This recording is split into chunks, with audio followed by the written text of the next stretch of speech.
Kailan kaya tayo magkakaroon ng ganyang kalaking bahay, Sam? Sus, yan ba talagang iniisip mo, kuya? Ang tanungin mo ay kung kailan pa kaya magkakaroon ng trabaho sila nanay at tatay. Para kasing habang tumatagal, lalong minamalas ang buhay natin eh. Uy, huwag ka magsasalita ng ganyan, Sam. Hindi lang naman tayo may problema sa buhay eh. Ay, ewan ko na talaga. Konting-konti na lang talaga at mag-a-apply na akong katulong sa mansyon ni Doña Vera. Sabi pa naman ni Jay, mukhang magkakaroon daw ng hiring ng katulong dyan. Malaki daw magpasahod, Kuya Charlie. Ano, mag-a-apply ka na din? Ano namang alam mo sa gawaing bahay? Puro pagsa-cellphone lang naman ang alam mo, Sam. Tapos, ikaw pa talagang nakaisip na magtrabaho sa mansyon? Langya naman to. Pwede naman pag-aralan yun, kuya.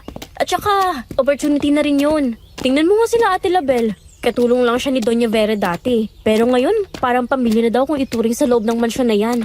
May nakapagsabi nga sa akin na dyan daw ang reception ng kasal nila ni Kuya Sonny eh. Hindi na ako magtataka kung sagot na rin ni Doña Vera ang handaan.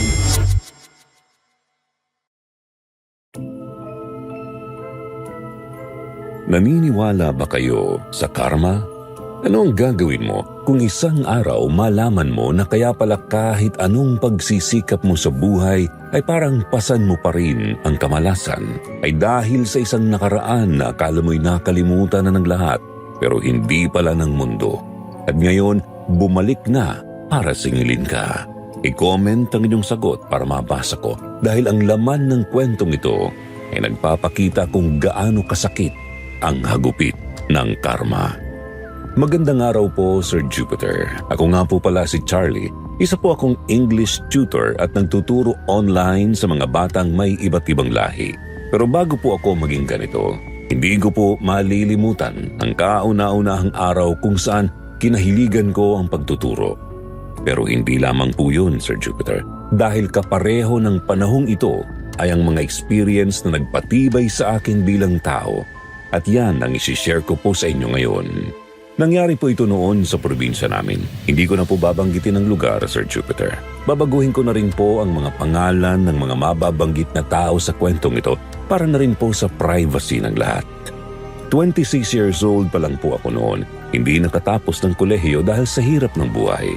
Bukod sa nawalan po ng trabaho noon ang tatay kong construction worker, ay isa rin po kami sa mga mamamayang nasakop ng demolition. Nauwi sa wala ang lahat ng naipundar ng aming pamilya. Kumbaga po, sa isang iglap, parang nag-back to zero ang lahat. Masipag naman po ang mga magulang ko, hindi sila humihinto sa pagtatrabaho hanggat may pwedeng pasukan. Hindi ko nga lang po ba alam kung bakit walang nagtatagal sa aming trabaho. Kung hindi kami makakagawa ng mali, pinagbibintangan naman sa bagay na hindi namin ginawa.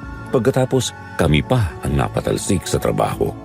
Ilang taon na pong ganon ang buhay namin at sa totoo lang, kahit ako sawang-sawa na, Sir Jupiter. Pero bilang panganay, alam ko rin na nasa huli ng bokabularyo ko ang sumuko at mawalan ng pag-asa.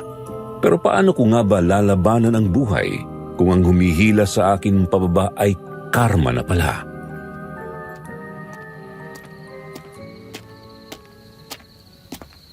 Charlie, ano? May racket ka ba ngayong gabi? Wala nga pre, ikaw. Baka naman may alam ka dyan. Isama mo naman ako. Huwag ka mag-alala pare. Ayos tong racket ko ngayon. Madali lang ang gagawin natin. Ano naman yan? Sasama lang tayo sa caterer ng kasalan bukas. Parang waiter ka lang nun. Kayang-kaya mo yun, Charlie. Sandali, saan ba yan? Baka mamaya layo tapos lugi pa ako sa pamasahe. Ano ka ba? Diyan lang sa mansyon ni Doña Vera. Bukas na kasi ang kasal ni Ate Label at Kuya Sonny. Bukas na ba yun? Parang ang bilis naman. Oo, kaya sabihan mo na rin si Sam para sama-sama tayo doon. Malaki daw ang bayad sabi ng boss ko eh. Ano ka ba? Ako na lang. Huwag mo nang isama sa Sam dito. Bakit naman? Ang laki-laki na ng kapatid mo. Kayang-kaya niya na magtrabaho. Masyado mo namang pinagbabawalan eh. Alam ko, pero ayaw ko naman siya mahirapan agad.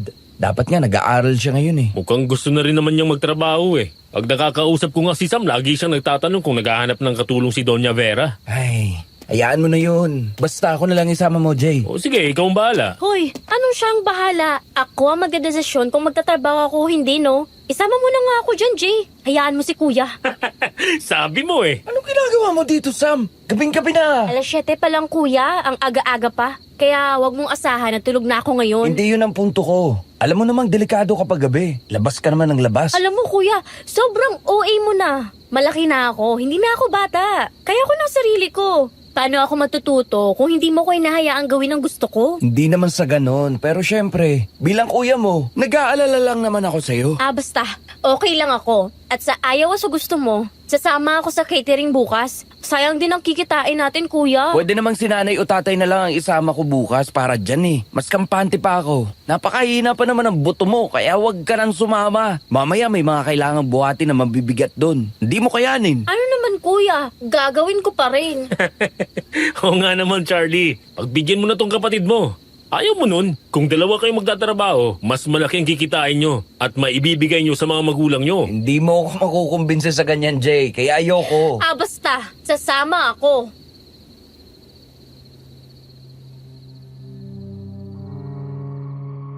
Inis na napailing na lang talaga ako noon sa kapatid ko, Sir Jupiter. Hindi naman kasi siya sanay sa ganoong klaseng gawain.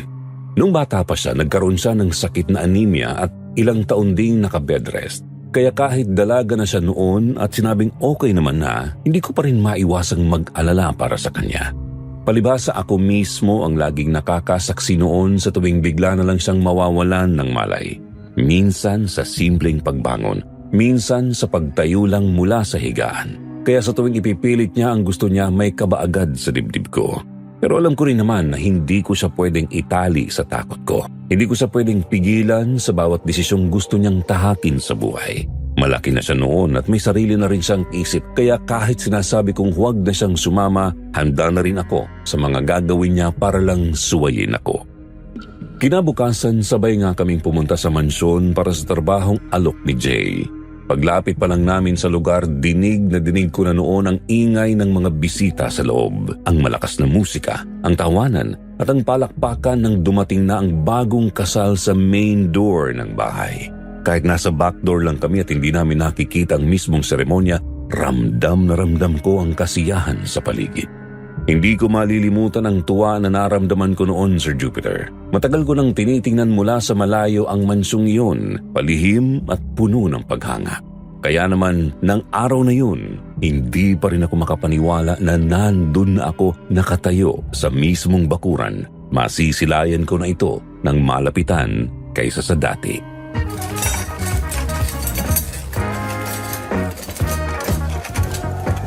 Oh, Charlie, Sam, magpalit na kayo ng uniform. Ito ang mga damit nyo. Salamat. Nga pala, sa labas naman tayo magsiserve, di ba? Oo, bakit? Hayaan mo na yan si Kuya Jay. Adik kasi yan sa mansyon na to. Gusto sigurong makita yung harap ng mansyon. Ganun ba? Hayaan mo, Tol. Kapag ako lang may-ari ng mansyon na to, kahit pa araw-araw kang tumambay dito, walang problema.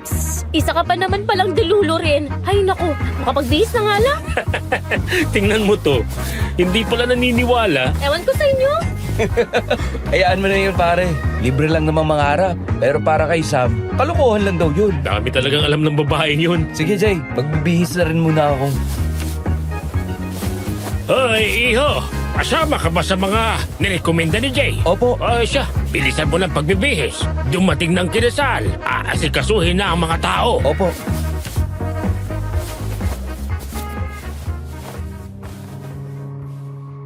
Agad akong tumakbo noon papunta sa banyo para magpalit ng damit.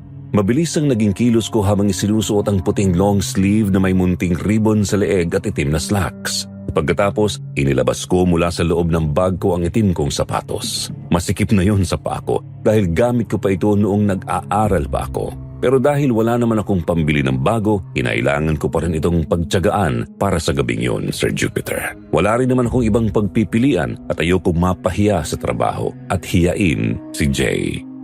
Nang matapos akong magbihis, huminga muna ako ng malalim bago lumabas. Sakto namang handa na rin noon sina Sam at Jay. Nakaayos na kami at nakapila kasama ang iba pang mga bagong dating na server. Tahimik ang lahat, pero halatang may kaba at pananabik sa bawat isa. Maya-maya nagbilin si Mang Enan ng mga dapat naming gawin, kung paano kikilos, saan pupwesto, at kung ano ang mga bawal gawin. Paulit-ulit niyang ipinapaalala na maging maingat at magalang sa mga bisita. Hindi rin nagtagal, pinalabas na niya kami at sabay-sabay kaming dumiretso sa venue. Doon ko unang lubusang napagmasdan ang mansyon, Sir Jupiter. Kahit nasa labas pa lang kami noon, kapansin-pansin na agad ang ganda at pagiging elegante ng bahay. Maayos ang disenyo at halatang pinag-isipan ang bawat detalye. Palibhasa'y arkitekto ang may-ari kaya masasabi kong pulido at kahanga-hanga ang pagkakagawa ng mansyon. Sa mga sandaling yun, halos lahat sa amin ay napahinto at napatingin sa bahay. Kita ko sa mga mukha nila ang paghanga, pati na rin sa sarili ko. Siguro dahil na rin sa karamihan sa amin ay lumaki lamang sa hirap, kaya para sa amin noon, ang mansyon na yun ay hindi lang basta bahay. Isa itong bagay na bihira naming makita at lalong mahirap maabot.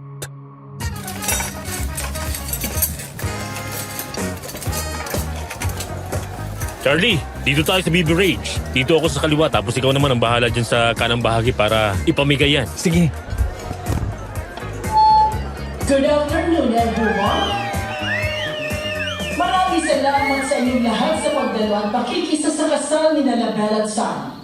Ang araw na ito hindi lamang simpleng pagdiriwang ng pagmamahalan nila, kundi patunay rin ng sipag at katapatan na matagal ko na nasaksihan. Label, Sam, lumapit muna kayo rito. Matagal ko na kayong kasama sa bahay na ito.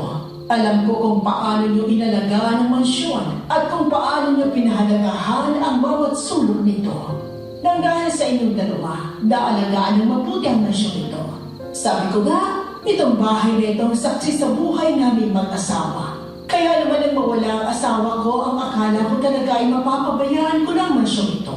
Mabuti na lang talaga at nandito kayo. Kaya maraming salamat, Label at Sammy.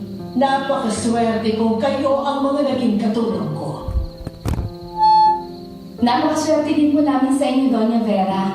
Bukod sa mataas po kayo magpasahod, napakabait niyo rin po na amo. Naku naman, Iha, nabawa ka na naman. Totoo po yun, Donya. Napakaswerte po talaga namin na natanggap kami bilang mga katulong sa mansyon na ito. Dahil sa inyo, kaya po umayos po ang buhay namin ng aking pamilya. Masaya ako na makatulong sa inyo. At dahil dyan, may regalo ako para sa inyong mag-asawa. Dahil ilang araw na lang at aalis na ako ng bansa.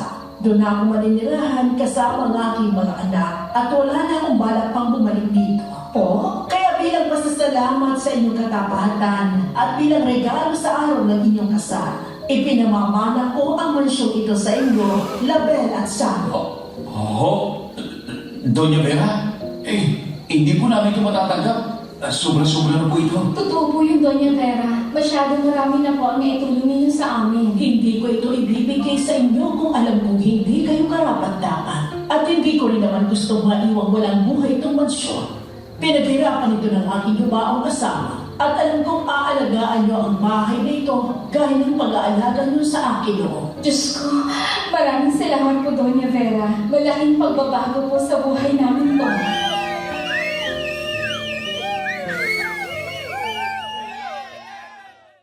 Sa sandaling yun, tila huminto ang kasiyahan at napalitan ng mga bulungan ng pagtataka. May mga matang puno ng paghanga. Masayang pumapalakpak para sa mag-asawa at mayroon ding mga matang hindi maitago ang inggit. Ramdam ko yun sa paligid, Sir Jupiter, dahil maging ako, hindi ko mapigilang makaramdam ng panandaliang lungkot. Napaisip ako noon kung bakit parang napakadaling lapitan ng swerte ang ibang tao, samantalang ako, halos gapangin na ang bawat araw, pero ang dumadating pa rin sa buhay ko, puro kamalasan. Ngunit nang masulyapan ko si Sam sa kabilang panig, doon ako napahinto. Kita ko ang masaya niyang mukha at ang mahinhin niyang pagpalakpak. Walang halong inggit, walang bigat, puro tuwa lang para sa ikinasal. Sa sandaling yun, Sir Jupiter, bigla kong naisip na hindi na talaga siya bata. At kumpara sa akin, mas maaga niyang natutunan ang pagtanggap sa mga bagay na hindi kontrolado ng tao. Mas malawak na pala ang pangunawa niya sa mundo, habang ako noon ay patuloy pa rin nakikipagbuno sa sarili kong mga tanong sa buhay.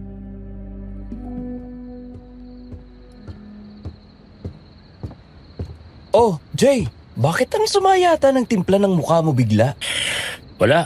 May mataray na bisita lang kanina. Naiinis lang ako. Sigurado ka ba? Oo, mo akong problemahin. Sige, sabi mo eh.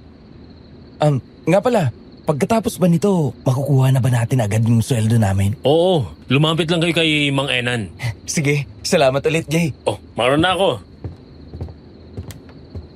Oh, saan na pupunta yun? Hindi ba siya sasabay sa atin pa uwi? Parang wala sa mood eh. Hindi man lang nga ngumiti kanina. Bakit? May nangyari ba? Hindi ko alam. Pero ang sabi kanina, nasungitan daw siya ng isa sa mga bisita. Ganun ba? Kawawa naman yung tao na yun. Hayaan mo na siya, Sam.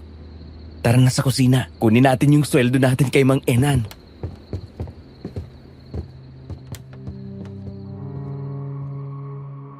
Lumipas ang 1 taon mula noong gabing yun, Sir Jupiter. Sa panahong yun, wala pa rin akong matino at permanenteng trabaho na masasabi kong tunay na sumusuporta sa amin sa araw-araw. Ang totoo, pakiramdam ko pa nga ay lalo pang minalas ang takbo ng buhay namin.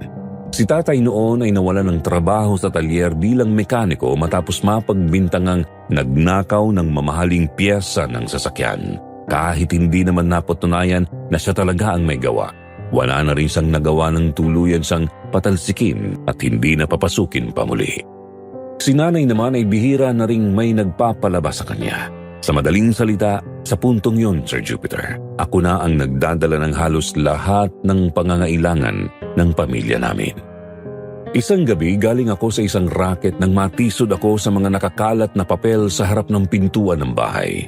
Napabuntong hininga ako sa sobrang pagod, lalo na nang damputin ko ang mga papel at makita ang mga pulang markang nakatatak sa ibabaw ng mga sobre. Nang buksan ko ang mga yun at mabasa ang mga notice ng mga bayaring kailangang bayaran, napahilot na lang ako sa sentido. Parang sabay-sabay bumigat ang ulo at dibdib ko. Pagpasok ko sa loob ng bahay, umaasang makakapagpahinga man lang kahit saglit, pero sa halip ng katahimikan, sinalubong ako ng mainit na sigawan at sisihan ni nanay at tatay.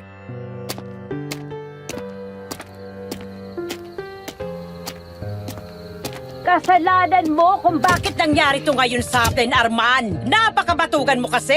Pinababayaan mong pagbintangan ka ng mga katrabaho mong yon dahil hindi mo na rin naman talaga gustong magtrabaho. Ano? Sumusobro ka naman yata sa bunganga mo, Vilma. Ano bang akala mo sa akin? Gusto ko itong nangyayari sa buhay natin ngayon. Walang may gusto nito. Kaya wag mo lagi sa akin sinisisi ang lahat na para bang wala kang sinayang na oportunidad para maayos ang buhay natin. Bakit ba hindi ikaw ang mag-abroad, ha? Yan lang pala ang pinuputok ng butsi mo. Bakit hindi ikaw ang umalis ng bansa para magtrabaho? Bakit laging akong pinipilit mo? Nabi ko naman sa'yo, di ba? Babae nga ang kailangan sa agency. Oras na magbukas na naman para sa lalaki. Hindi naman ako magdadalawang isip na tanggapin yun. Ang sabihin mo, atat na atat kang mangibang bansa ako para nandito ka lang at tatanggap ka lang ng pinapadala kong pera. Kagaya ng mga kumpari mo, hindi ba? Hindi ba yun ang lagi mong pangarap mo na mangyari sa atin? Huwag mo akong pikunin, Vilma. Namumuro ka na sa akin. O bakit? Ano gagawin mo? Sasaktan mo ko? Sige! Ma, tumigil na nga kayo. Anak, nandito ka pala. Kanina pa ho ako nandito, kung hindi ninyo napapansin. Pasensya ka na, anak. Halika, magmerienda ka muna.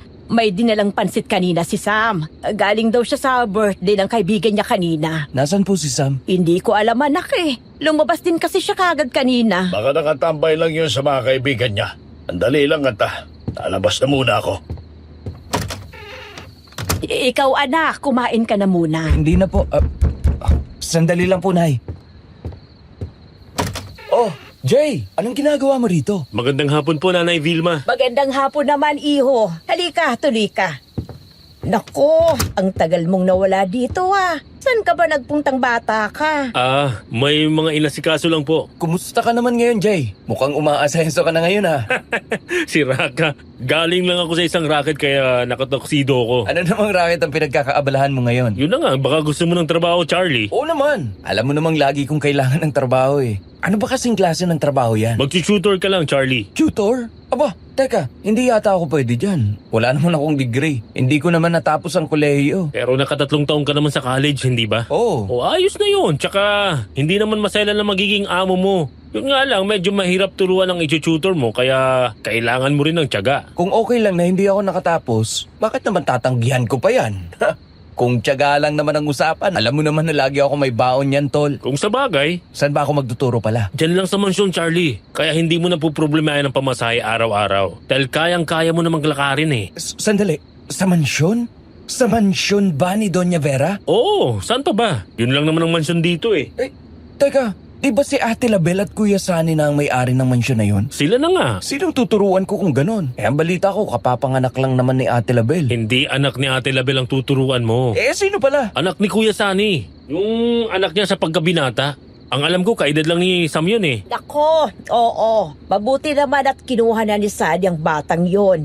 Dati kasi parang ayaw talagang pinaalam ni Layla kung sino ang tunay na ama niyang si Ashley. Kung sa bagay, maayos na ngayon ang buhay ni Sunny, talagang ipapakilala nga niya ito para naman na masiguro niya ang kinabukasan ng anak niya.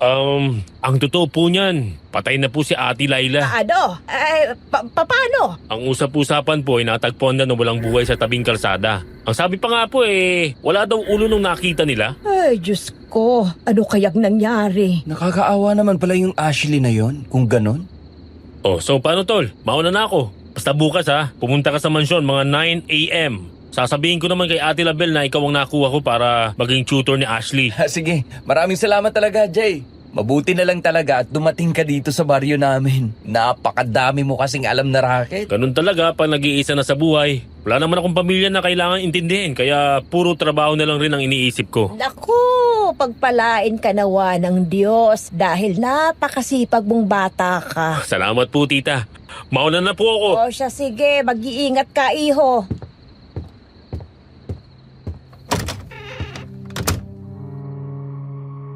Matapos umalis ni Jane noong araw na yon, agad akong pumasok sa kwarto ko para kunin ang mga lumang textbook na iningatan ko pa noong college, tsaka nagsimulang magbasa-basa.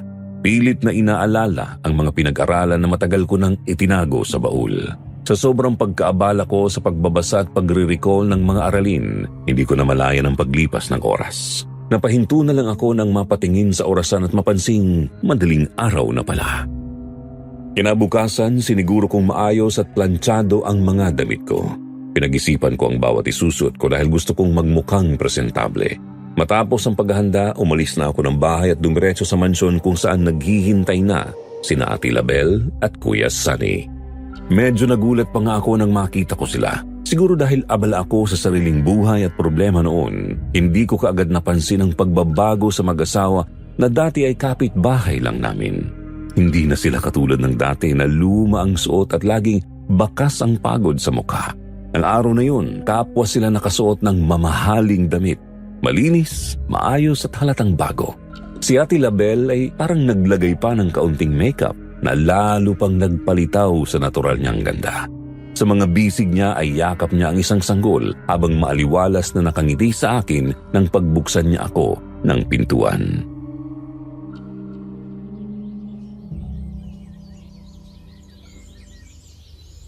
Napakagwapong bata mo talaga, Charlie. Halika, tuloy ka, iho. Salamat po.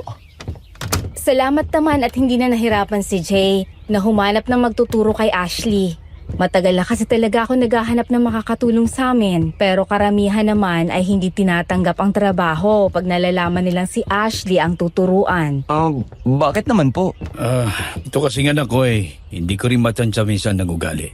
Kusang sumusuko ang mga tutor na kinukuha namin sa kanya. Hindi rin naman namin siya mapagalitan ng gusto dahil kamamatay lang ng ina niya.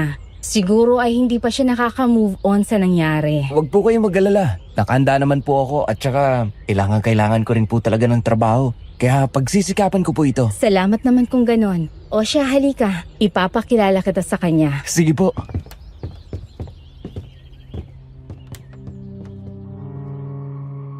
Sumunod ako kay Ate Label habang si Kuya Sunny naman ay kinuha ang kanilang anak at iniwan kaming dalawa.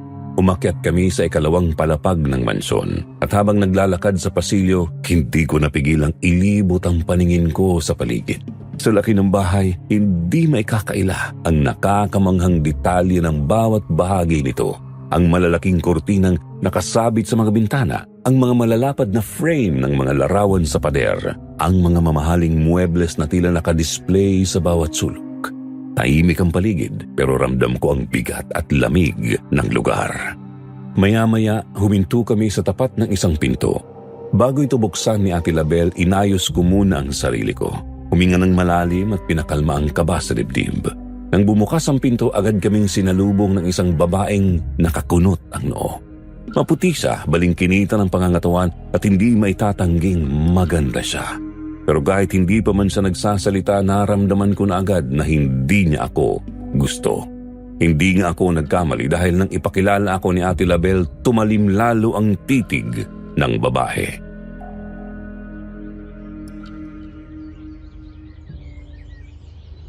Ashley, iha, si Charlie ang magiging tutor mo mula ngayon. Hindi ba talaga kayo nadadala?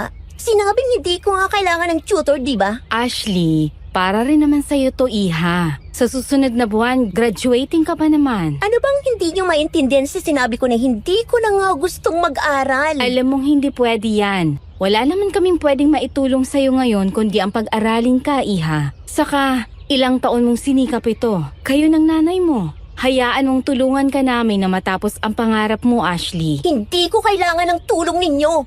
Alam kong galit ka. Alam kong nalulungkot ka. Pero Ashley, hindi rin magugustuhan ni Laila ang ginagawa mo. Huwag mong madamay-damay ang mama ko sa usapang to. Nagsasabi lang ako ng totoo, Ashley. Ina rin ako. At alam ko ang pakiramdam na... Hindi! Wala kang alam. Huwag mo rin sasabihin katulad ka ng mama ko. Dahil malayong-malayo kayo sa isa't isa. Mga agaw ka lang naman eh. Kung hindi ka malandi, mama ko sanang asawa ni Papa ngayon. At kung bulang ang pamilya namin, hindi na sana niya kailangan pang magtrabaho sa gabi para lang buhayin ako. At hindi sana siya namatay. Ashley, wag mo naman sana akong ipahiya sa harap ng ibang tao. Hindi ko inagawan ng mama mo. Alam mo yan. Matagal na silang hiwalay nung makilala ko si Sunny. Wala akong pakialam. Wala ka rin magagawa, Ashley. Gustuhin mo man o hindi, magpapa-tutor ka kay Charlie. Sinabi ng... At hindi ko na rin gusto makarinig pa ng kahit ano mula sa'yo. Sige na, Charlie. Magsimula na kayo ngayon. Magpapadala na lang ako kay Mang Enan mamaya ng merienda ninyo. At kapag may kailangan ka rin sa akin, nasa baba lang ako. Opo, salamat po, Ate Label. Paano ba yan? Magsimula na daw tayo. Pisip.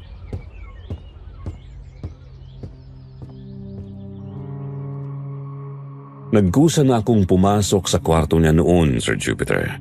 Kahit naroon ang inis ko sa pagiging bastos at walang galang ng babae, pinili kong itago yun at simulan na lang ang pagtuturo sa kanya. Ayaw ko rin naman siyang bigyan ng dahilan para lalo akong malitit. Nang magsimula ako, tahimik lang naman siya. Pero parang sa hangin lang ako nakikipag-usap dahil hindi naman siya nakikinig. Hindi na rin ako nagulat nun. Inaasahan ko na yon kaya hinayaan ko muna siya at tinapos ko pa rin ang paliwanag ko sa isang lesson. Nang matapos akong mag-discuss, gumawa ako ng isang maikling quiz. Kahit papaano para subukan siya at baka sakaling mapilitan siyang makinig. Pero sa halip na sumunod, mataray lang siyang nagtaas ng kilay saka pinag-cruise ang dalawang braso. Kitang-kita na wala siyang balak sagutan ang ipinapagawa ko. Nilabanan ko naman ang mga titig niyang walang emosyon. Pinilit kong ipakita na hindi umuubra sa akin ang mga kaartihan at ang mataray ng tingin. Nanatili akong kalmado kahit sa loob-loob ko ay unti-unti nang sumisikip ang dibdib ko dahil sa inis. Pero hindi sa basta-basta nagpatinag. Tahimik lang siyang nakaupuroon, matigas ang mukha at malinaw na handang ipaglaban ang pagiging suwail niya.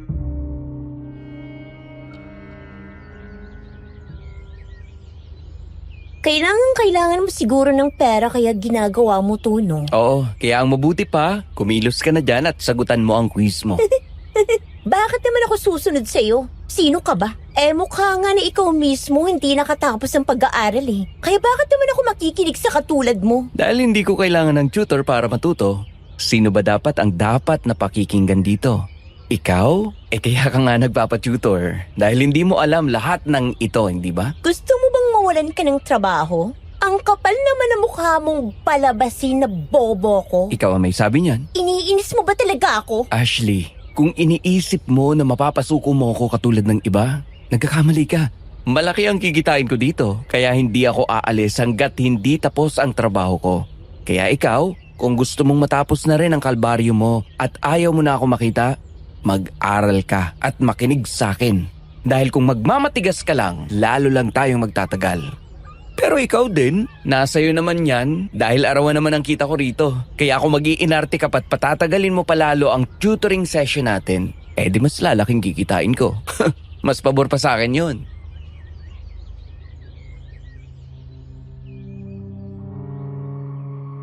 Pikon na tahimik si Ashley noon, Sir Jupiter. Kita ko sa mukha niya ang pagpipigil ng inis bago niya dinampot ang papel at ballpen para magsagot. Ako naman ay bahagyang napangiti ng palihim dahil sa reaksyon niya. Pagkatapos ay sumandal ako sa pader at huminga ng malalim habang pinagmamasdan siya. Kahit may katarayan siya, Sir Jupiter, hindi ko alam kung bakit sa mga sandaling yon bigla kong nakaramdam ng simpatya para sa kanya. Siguro dahil sa galit na narinig ko sa boses niya nang sagutin niya si Ate Label. Alam kong hindi tama ang ganoong pag-uugali pero alam ko rin na hindi madaling tanggapin ng mawalan ng magulang. Lalo na sa kalagayan ni Ashley na bigla na lang nagbago ang takbo ng buhay. Kahit ako, hindi ko rin gugustuhin na mapunta sa isang buhay na hindi ko naman kailanman napaghandaan. Yung bang sa isang iglap, bigla mong makikilala ang isang ama na matagal nang parang multo sa buhay mo tapos may ibang babae na kailangan mong tawaging ina. Mas masakit pa, wala na ang iisang taong pamilyar sa'yo, ang taong kasama mo sa lahat. Kaya dun ko naintindihan na ang katarayan ni Ashley ay hindi lang basta ugali. Ginawa niya itong paraan para ipakita ang galit, lungkot at takot na alam kong hindi niya alam kung paano ilalabas.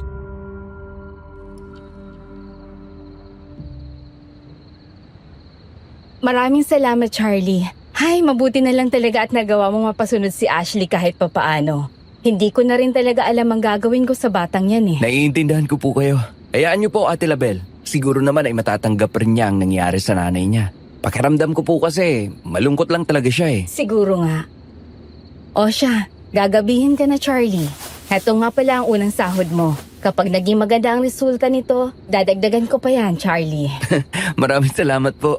Sige po, mauna na po ako. Nga pala. Hindi ko kasi naabutang dumaan si Jay kanina. Baka naman makasalubong mo siya. Pasabi naman ako na kailangan ko rin sana na magiging yaya ng anak ko. Malapit na kasi magbukas ang pabrika ni Sunny. Kaya gusto ko sana na matulungan siya sa paghawak ng negosyo. Yaya po ba? Oo, iho. Baka gusto ninyo si nanay na lang po ang maging yaya ng anak ninyo. Naghahanap din po kasi siya ng trabaho eh. Huwag po kayong mag-alala. Mabait po si nanay. At saka mahilig po siya sa bata. Kaya paniguradong magugustuhan niyo po siya. Oo nga pala no. Nako, sige. Pasabi naman kay Ate Vilma. Baka gusto niya maging yaya ng anak ko. Mas mapapanatag din ako na kilala ko ang mag-aalaga kay baby eh. Wala pong problema. Sige po, sasabihin ko po kay nanay. Salamat po ulit, Ate Label. Walang anuman, Charlie. Mag-ingat kapag uwi.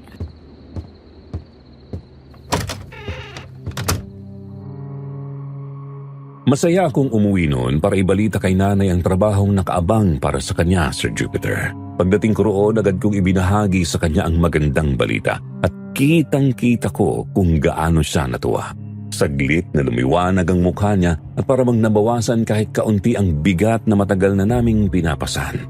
Pero hindi nagtagal ang saya nang bigla na lang dumating si Sam. Lasing na lasing siya noon, Sir Jupiter, at halos hindi na makatayo matapos muntik pang bumagsak sa sahig sa sobrang kalasingan. Sa likod niya nakasunod ang galit na si tatay. Mabigat ang hakbang at halatang pigil ang galit sa mukha nito. Nang lumapit ako para alalayan sana noon si Sam, agad kong naamoy ang matapang na usok ng sigarilyo at alak sa kanya. Hindi pa man ako nakakapagsalita, bigla na lang hinila ni tatay si Sam sa buhok. Napahinto ako sa gulat. Pagkatapos ay tinulak niya ito ng malakas.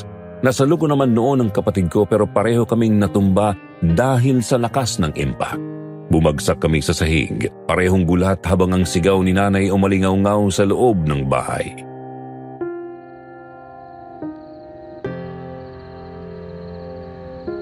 Diyos ko naman, Arman. Ang kapal lang man ang mukha mong sakta ng anak mo. Ano bang nangyari? Pagsabihan mo ang kapatid mong yan, Chalia. Nakita ko siya kanina sa beer house. Aba, kulang na lang ay papakin ng mga lalaki doon sa kalandian niya. Nakakandong pa sa mga lalaki. Ang tatandaan ng mga yun Wala ka bang kahiya-hiya, Sam? Tay, ano ba naman yan? Bakit kailangan niyo pang saktan si Sam? Pwede niyo naman siyang kausapin na lang at pangaralan ng maayos. At talagang kakampihan mo ba yung kapatid mong walang ginawa kundi pasakitin ang ulo ko? Bakit ba hindi mo muna alamin ang totoong nangyari? Hindi naman ganyang klaseng taong anak mo. Paano kung pinagsamantalan pala ng mga lalaking yun ang anak mo? Imbis kasi naunahin mo ang kapakanan niya, mas iniisip mo ang kahihiyan mo. Matagal ka naman ang nakakahiya, Arman. Ano pa bang iniisip mong masisira sa'yo, ha? Isa ka ba, Vilma, ha? Tigilan mo ko dahil baka masaktan na kita. Tumigil na kayo. Kailan ko ba maranasang makauwi dito sa bahay na hindi naaabutang nag-aaway kayo? Kailangan ba laging sigawan ang isa sa lubong ninyo sa akin? Anak, Nakakarindi na ho eh. Ginagawa ko naman ang lahat para mabuhay tayo. Ni minsan, hindi rin kayo nakarinig ng reklamo sa akin. Pero bakit hindi ninyo magawang salubungin man lang ako ng katahimikan? Nakakapagod na nga sa trabaho tapos nakakapagod pa rin dito sa bahay. Anak, pasensya ka na. Narinig ko na ho yan dati, tay. Wala namang nangyari. Kaya huwag na kayong humingi ulit ng pasensya.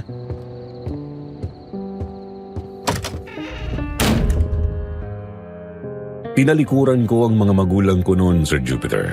Alam kong nasaktan sila sa mga sinabi ko, pero hindi ko na rin alam kung paano ko patitiisin ang lahat ng nangyayari sa amin. Pakiramdam ko noon, ubus na ako. Hindi lang ang katawan ko, kundi pati ang buong pagkatao ko.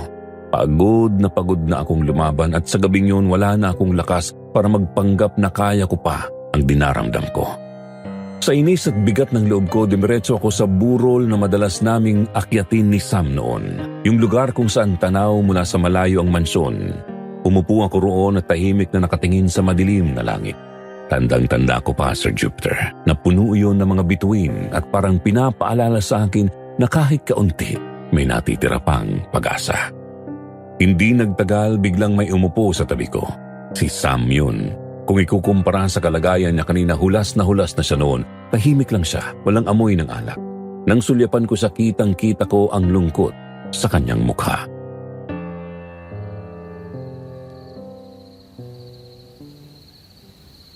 Pasensya ka na, kuya. Ano ba naman kasing pumasok sa isip mo't ginawa mo yun? Kuya, huwag ka sanang magagalit, pero Pero? buntis ako, kuya. Ano? Huwag kang mag-alala.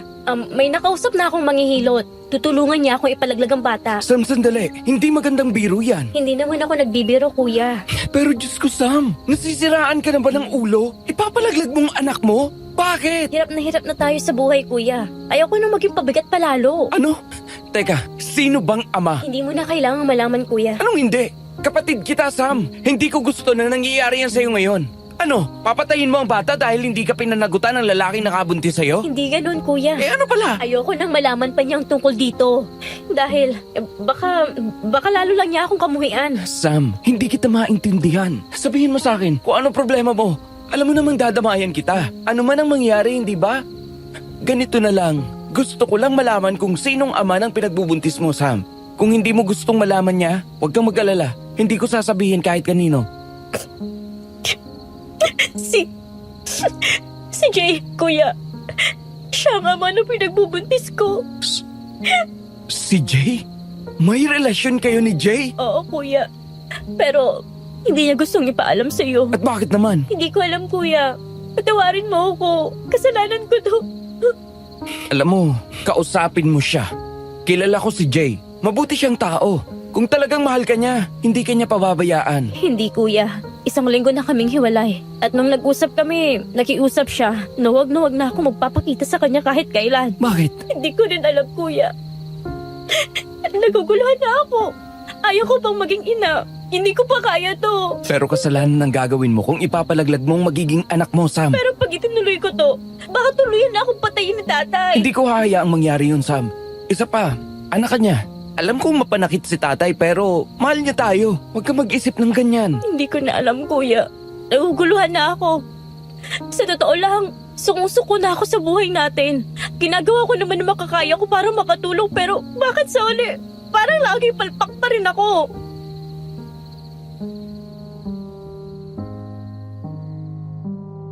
Hindi ko magawang makasagot nun sa kapatid ko, Sir Jupiter. Paano ko nga ba kukumbinsihin si Sam na magiging maayos din ang lahat kung ako mismo wala nang kasiguruhan kung saan kami pupulutin ng mga oras na yon? Kaya imbis na magsalita, niyakap ko na lang siya.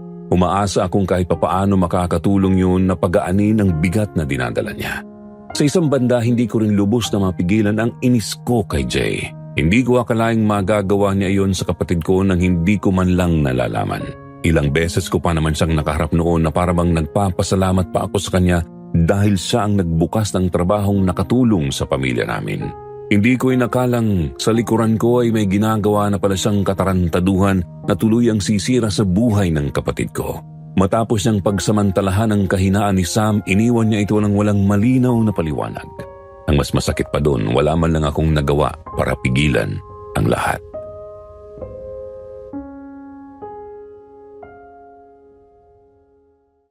Kinabukasan nang pumasok ako sa trabaho, isinama ko si Sam. Gusto ko sanang mailayo siya kahit saglit sa bigat ng iniisip niya na kahit papaano malibang siya at magkaroon ng panahon para mag-isip.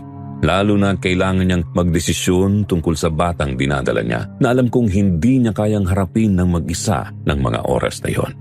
Sa parehong araw ding yon, nagsimula si nanay sa trabaho bilang yaya. Kaya naman sabay-sabay kaming pumunta sa mansyon.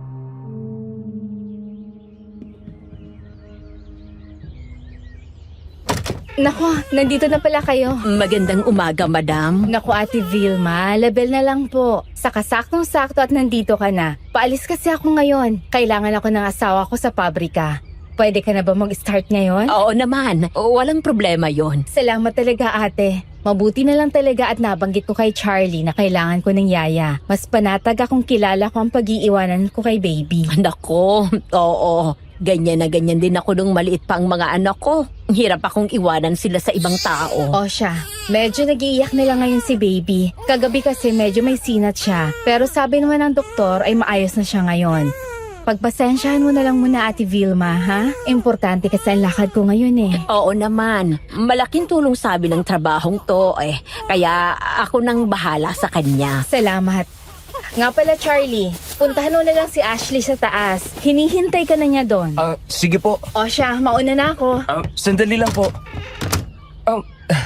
Patay. Hindi na kita napagpaalam, Sam. Mukhang hindi niya rin ako napansin. Hayaan mo na. Mamaya na lang natin sabihin. Maupo ka na lang muna dito, Sam. Huwag ka na lang masyadong mangialam ng mga gamit, ha? Baka may mawala pa dito at mapagbintangan tayo. Oo, hindi naman ako bata para paalalahanan pa ng ganyan. Ano ba naman, Sam? At parang kanina pa kitang napapansin laging galit. Kanina ka pa sa bahay, ha? Alam niyo na kasi yun, hindi na kailangan sabihin pa. Tingnan mo ito at talagang sasagot pa. Akit na muna ako sa taas. Sige, anak.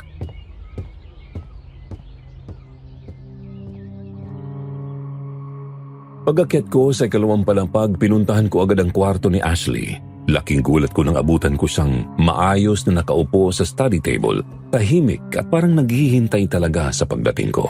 Nang ibaba ko ang bag ko, wala siyang imik pero kita ko naman sa kilos niya na pinipigilan pa rin niya ang emosyon niya. Yung klase ng pagpipigil na alam mong kaunti na lang bibigay na, Sir Jupiter. Sinamantala ko naman ang pagkakataong yun para simulan agad ang session namin. Ayoko rin namang sayangin ang bihirang sandaling handa siyang makinig sa akin. At sa kauna-unahang pagkakataon, Sir Jupiter, naging maayos ang daloy ng aralin namin. Sumusunod na siya noon, nakikinig at seryoso ng pinag-aaralan ang mga tinuturo ko. Wala nang dating mataray na tingin o ang mga salita niyang masyadong mapanghusga. Pero hindi ko naman maiwasan ang makaramdam ng kaunting pagkadismaya noon, Sir Jupiter. Alam ko kasing kung ganun siya palagi, mapapabilis ang pagtatapos ng trabaho ko. Pero sa isang banda, umaasa rin ako sa dagdag na bayad na ipinangako ni Ate Label. Nang matapos ang klase, handa na sana akong umalis noon nang bigla niya akong tawagin.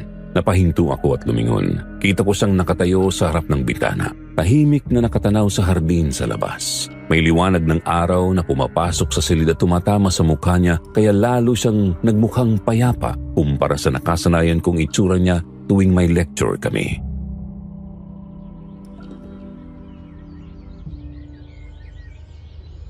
Di mo na sana dinala pang nanay mo dito, Charlie. Bakit naman hindi? Ang ganda-ganda nga ng offer ng mama mo eh. Pero may kakaiba sa mansyong to, Charlie. Nararamdaman kong hindi kayo ligtas dito. Ha?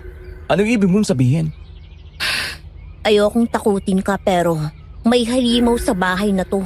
Yun ang rason kung bakit hindi ko gusto na may lumalapit sa akin. Pakiramdam ko kasi akong sinusundan niya. Ano bang sinasabi mo, Ashley? Hindi naman kita maintindihan. Alam mo, ang mabuti pa, magpahinga ka na. Masyadong nakakapagod ang tutoring natin ngayon. Kaya deserve mo makapag-relax. Hindi ka naniniwala sa akin. Ay, alam mo, okay na yung session natin kanina. Kung talagang inip ka nang matapos to, ipagpatuloy mo lang ang pag-aaral mo ng mabuti para matapos na to, okay? Hindi mo na kailangan pang gumawa-gawa pa ng ganyang mga kwento. Pero? Wala. Sige na, aalis na ako. Good job. Mabilis kang natuto sa mga lessons natin kanina. Konting tiyaga pa at matatapos na rin natin to. Sige, salamat.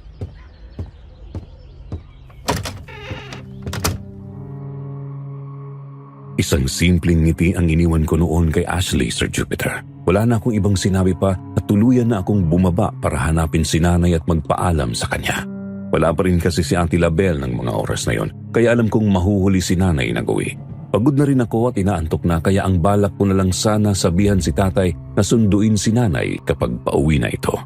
Pero pagdating ko sa sala, wala akong nadatnang kahit sino. Tahimik ang buong lugar. Walang boses, walang yabag, maliban sa mahina at malayong tunog ng hangin.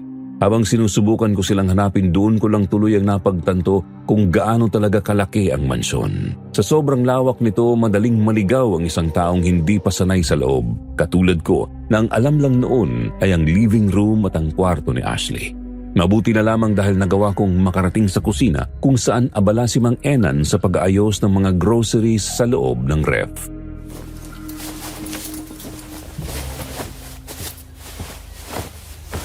Mang Dante! Oh, iho, tapos na ba kayo ni Ashley? Opo, paalis na rin po sana ako. Eh, bakit nandito ka pa? May kailangan ka ba, Charlie? Hinahanap ko po kasi si nanay. Naligaw lang po talaga ako sa laki ng mansyon. Hindi niyo po ba siya napansin? Ay, nako, malamang nasa kwarto yon. Nung nakasalubong ko kasi siya kanina, mukhang napatulog na niya ang sanggol. Ah, ganun po ba? Sige po, pag nakita niyo po siya, pasabi na lang na nakauwi na ako at ipapasundo ko na lang siya kay tatay mamaya. Ay, sige, iho. Ako nang bahalang magsabi sa nanay mo. Maraming salamat po. Nga pala, Charlie, kung may maririnig kang kung ano-ano kay Ashley, huwag mo nalang pansinin, ha? Minsan kasi hindi ko alam kung nasa tamang pag-iisip pa ba ang batang yon. Ano pong ibig ninyong sabihin? Ito kasing si Ashley, laging sinasabi na may halimaw daw sa mansyon na ito. Abay, binata pa ako. Ako nang kasama ni Don Florendo nung ipinatayo niyang mansyon na ito. Kaya paano naman magkakaroon ng halimaw dito? Ah, yun po ba? Siguro po, dahil na rin yun sa pagkawala ng nanay niya. Kaya nakakabuo siya ng mga ganong bagay sa kanyang utak. Eh, siguro nga. Sa klase ba naman kasi ng pagkamatay ni Laila ay para namang talagang nilapan ng halimaw? Siguro ay hindi lang niya maalis sa isip ngayon, lalo na at siya mismo ang nagkadiskubre ng bangkay ng ina niya. Mas mabuti po siguro kung subukan po ninyong iparamdam sa kanya na ligtas siya sa mansyon na ito. Kasi napapansin ko rin po na parati siyang mag-isa. Lagi din naman kasi abala ang mag-asawa. Pero tama ka, iho. Baka kailangan nga ni Ashley ng makakausap man lang para mawala naman ang trauma sa utak ng batang yon. Nakakaawa na rin siyang pagmasdan eh.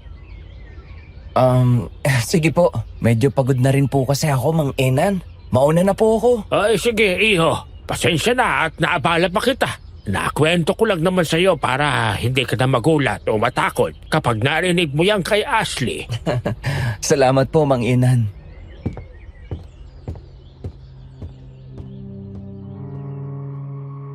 Kinuha ko noon ang cellphone ko sa bulsa para magpaalam kay nanay sa text bago tuluyan akong umalis ng mansyon. Pagkatapos noon, diretso na akong umuwi para magpahinga. Masakit na rin kasi ang likod at mga binti ko sa sobrang pagod. Pagdating ko sa bahay, wala akong nadatnang kahit sino. Tahimik ang buong lugar noon at hindi ko rin mahagilap si tatay. Sa sobrang pagod at antok, hindi na ako nag-abala pang maghanap. Sa halip, dumiretso na lang ako sa higaan at agad na nakatulog ng mahimbing. Nang magising ako, pasado 7:00 na ng gabi. Habang nag-iinat, bigla akong nakarinig ng tunog ng cellphone. Agad ko yung hinanap hanggang sa makita ko ang cellphone ni Sam na nakapatong sa kanyang higaan sa itaas ng double deck. Sa gulat, bigla akong napamulat, Sir Jupiter. Doon ko lang biglang naalala na kasama ko nga pala si Sam sa mansyon nung umagang yun. Pero bakit hindi ko siya nakita sa sala nung hapon bago ako umalis? At bakit nandun din ang cellphone niya sa bahay? Sa sandaling yun, unti-unting napalitan ang antok ng kaba. Isang kaba na hindi ko pa maipaliwanag at ramdam kong may mali.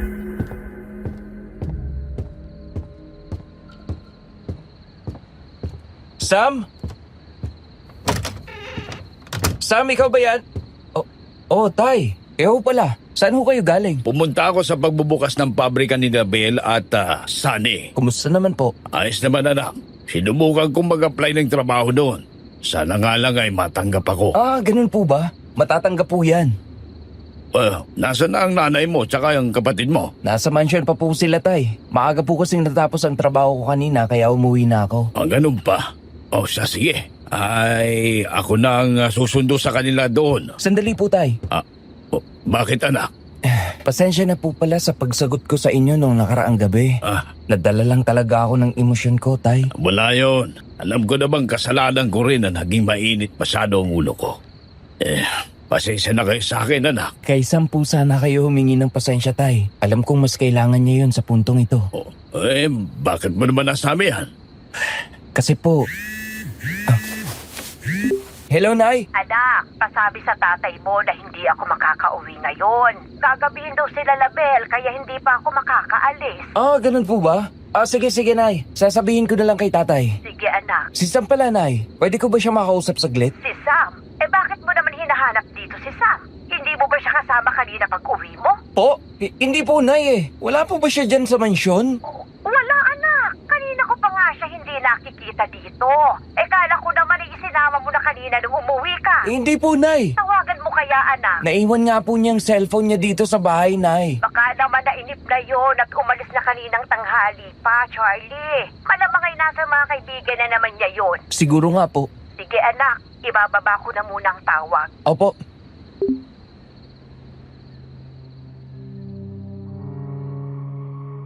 Nang mamatay ang tawag, hindi ko may paliwanag kung bakit biglang bumilis at lumakas ang kabog ng dibdib ko.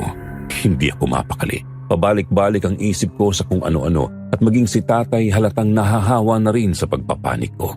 Kita ko sa mukha niya ang pag-aalala kahit pilit niyang tinatago. Alam ko kasing may mabigat na pinagdadaanan ng kapatid ko noon, Sir Jupiter. Ang pag-amin niya sa akin na buntis siya ang dahilan kung bakit hindi ko maisip na basta lang siya nakikipagtambay sa mga kaibigan niya. Kung hindi nga niya kayang makasama ang mga yon sa mga hirap ng buhay, bakit naman niya pipiling puntahan sila para lang makipagkwentuhan? Isa pa, kilala ko si Sam. Hindi sa basta-basta umaalis nang hindi nagpapaalam, lalo na't alam niyang mag-aalala ako sa kalagayan niya. Ilang oras pa akong naghintay, umaasang may maririnig o may darating na balita. Pero nang lumampas na ang oras at pumatak na ang 9:00 ng gabi, mas lalo akong kinabahan. Sa sandaling yun, mas lumakas ang kutob ko na may nangyaring masama sa kanya. Kaya napagpasyahan kong bumalik sa mansyon. Si tatay naman ay nagpasya ring puntahan ng mga kaibigan ni Sam para tiyaking wala talaga roon ng kapatid ko. Pero pagkatungtong ko pa lang sa harapan ng mansyon at makita ko ang sapatos ni Sam na naiwan sa labas ng pintuan, para bang may bagay na pumiga sa dibdib ko.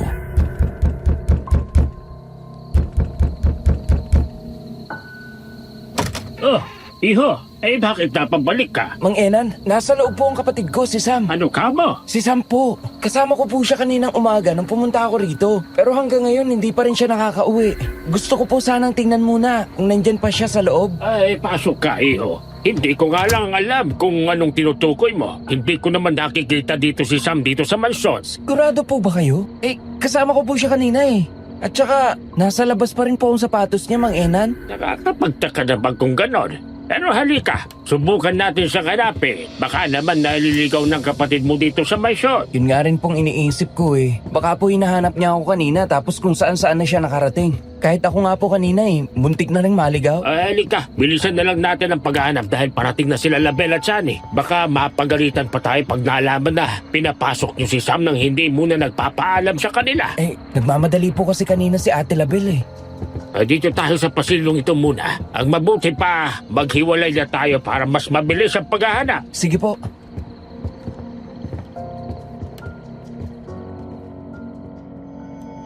Agad kong sinunod ang sinabi ni Mang Enan. Sinuyod ko ang mahabang pasilyo.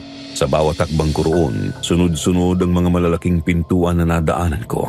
Mga pintuang hindi ko sigurado kung mahahanap ko ba doon si Sam. Lalo lang tuloy bumibigat ang dibdib ko sa bawat paglapit ko sa mga yon. Kaya naman naisipan kong tawagin na lang siya. Paulit-ulit kong binigkas ang pangalan niya habang naglalakad. Umaasang maririnig niya ako. Pero ilang beses na akong tumatawag, wala pa rin sumasagot.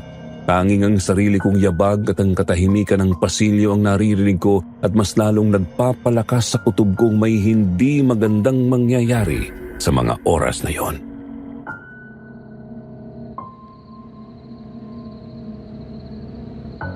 Imposible namang mapunta siya sa mga kwartong to dahil matagal na tong nakakandado. Hindi rin naman binubuksan nila Label at Sunny. Sa laki ba naman ng bahay? Ano pa nga ba naman ang gagawin nila sa kwarto na ito? Ay, nasa na kaya si Sam? Hindi mo naman kailangan na mag-alala kung nandito lang siya, iho. Ligtas naman ang kapatid mo dito sa mansyon. Pero gabi na kasi, kaya nakakapagtaka naman kung hanggang ngayon ay naliligaw pa rin siya dito. Malaki nga tong bahay, pero hindi naman ito kasing komplikado ng gubat. Pero nasa labas pa po ang sapatos niya eh. Baka naman iniwan lang talaga niya. Parang ang imposible din naman po niyan, Mang Enan. Ay, wala na rin naman tayong mapaghanapan sa kanya dito, di ba? Imbes na naghahanap ka sa kanya sa labas ay nasasayang pang oras mo dito sa mansyon. Oh, anak, nakita mo na ba si Sam? Hindi pa rin po, Nay. Ay, Diyos ko, nag-aalala na ako sa batang yun. Saan ba naman kasi nagsususuot yun si Sam? May text po si tatay. Wala din daw sa mga kaibigan ni Sam. Hindi pa nga daw nila ito nakikita maghapon. Ay, naku naman, nasaan ka ba naman kasi anak? Ang mabuti pa ay tumawag na kayo ng pulis para matulungan nila kayo sa paghahanap sa kanya. Mabuti pang ang gano'n na lang ang gawin namin, Mang Enan. Charlie, anak, alika, ikaw nang pumunta sa police station. Hindi kita masasamahan dahil kailangan kong bantayan ang bata. Susunod na lamang ako sa'yo agad oras na makauwi na si Label. Sige po. Anong nangyayari? Bakit nandito ka pa, Charlie? Nako mahal, baka sinamahan lang niya ang nanay niya. Pasensya ka na Ate Vilma ha? Ang dami kasi naging trabaho bigla sa pabrika.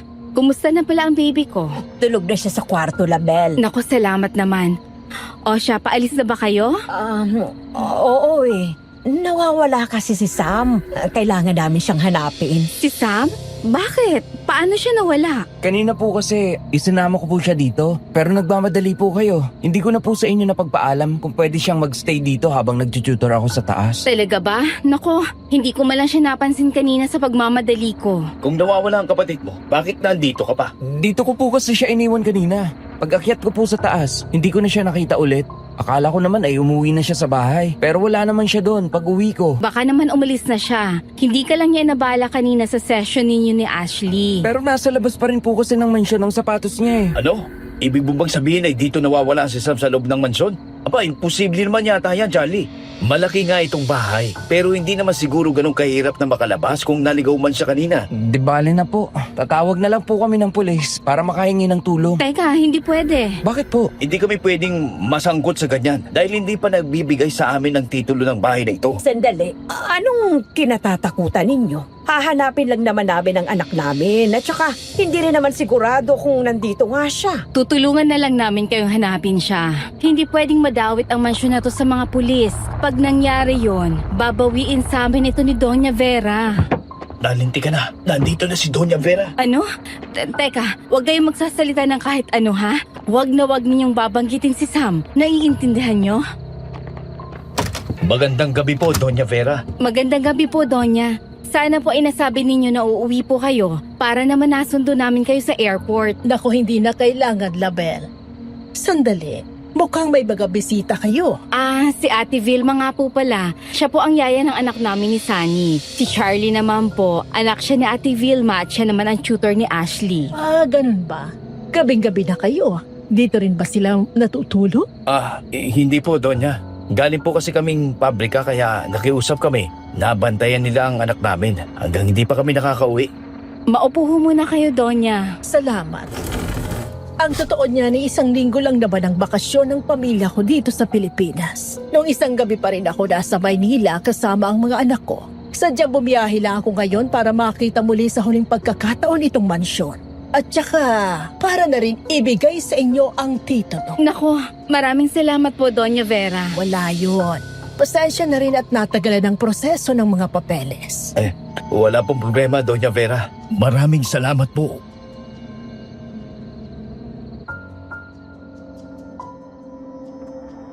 Pigil lang hininga ko habang mariing nakatikom ang mga kamay ko sa sobrang inis at kaba. Gusto ko sanang makisabat sa kanila. Sigawan sila at itanong kung ano ba talaga ang nangyayari.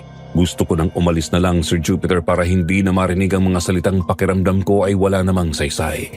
Pakiramdam ko kasi bawat segundo na lumilipas, mas lalo akong nauubusan ng oras. Habang tahimik akong nakatayo doon, unti-unting bumibigat ang dibdib ko. May mali. Ramdam na ramdam ko yun. Ang dami kong tanong sa isip ko noong mga oras na yun, Sir Jupiter. Pero ni isa, wala akong kasiguraduhan sa sagot. Nakatutok ang mga mata ko sa sapatos ni Sam na tanaw ko mula sa bahagyang bukas na pinto. Doon pa lang grabe na ang kaba ko. Imposible naman kasing umalis siya nang hindi suot ang mga yon. Kaya naman huminga ako ng malalim. Pilit pinapakalma ang sarili ko kahit pakiramdam ko sasabog na ang dibdib ko. Isa-isa kong tiningnan ng mga taong nasa loob ng sala. Si Mang Enan na seryoso ang mukha, ang mag-asawang maingat na nakikipag-usap kay Doña Vera habang ang matanda naman ay abalang nakikinig. Lahat sila pinagmasdan ko at hindi ko maipaliwanag kung bakit lalong lumakas ang kutob ko sa mga sandaling yun. Iba ang pakiramdam ko, Sir Jupiter. Parang may humihila sa akin at paulit-ulit na sinasabi sa isip ko na nandito lang sa mansyon na yun si Sam. Nang iangat ko muli ang paningin ko, napansin ko ang nakatayong si Ashley sa itaas ng hagdan. Madilim ang pasilyo pero malinaw ko pa rin siyang nakita dahil sa liwanag na nagmumula sa living room. Sandali kaming nagkatitigan. Maya-maya sumenya siya na sumunod ako sa kanya. Nang tumingin ako kay nanay, abala pa rin siya sa pakikinig kina Doña Vera, kaya naman tahimik akong humakbang palayo noon, Sir Jupiter.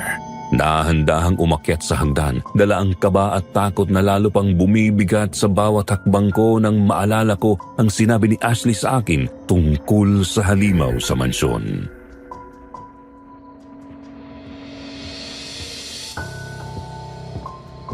Pinalaan na kita, hindi ba? Anong sinasabi mo? Hindi nga ligtas sa mansyon na ito.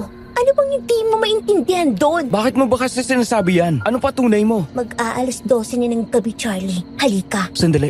Bakit? Saan mo ako dadali? Huwag kang maingay. Pumasok ka sa loob. Bilisan mo. Ano?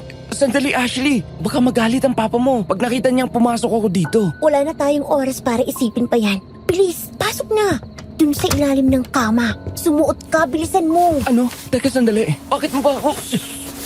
Huwag kang maingay.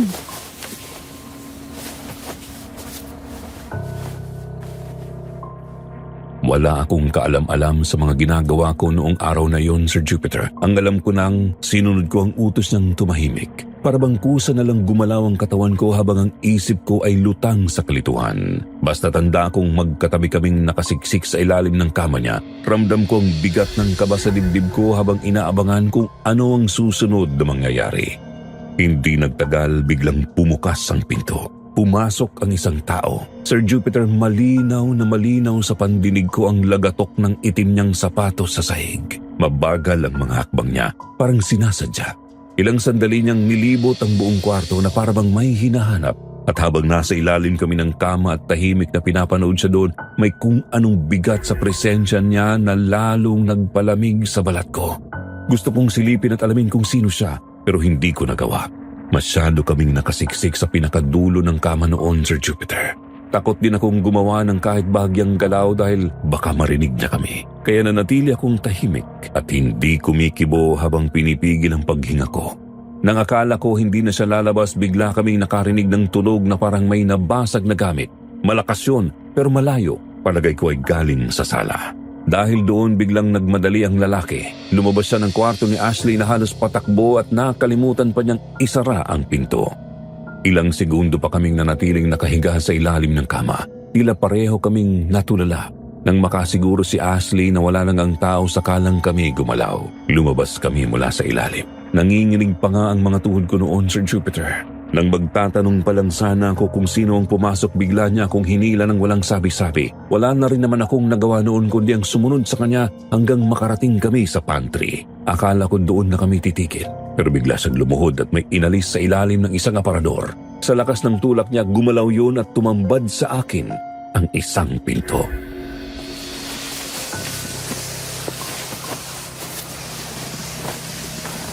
Ano yan? Bakit may ganito dito? Di ko alam. Pero dito ko natagpuan sa pantry na to yung panyo. Sandali. Kay Sam ito ah. Mukhang dito siya pumasok sa loob, Charlie. Nung nakita ko ang panyong yan, nahulog din ang ilang mga jar na laman ng aparador. Ano naman gagawin niya dito?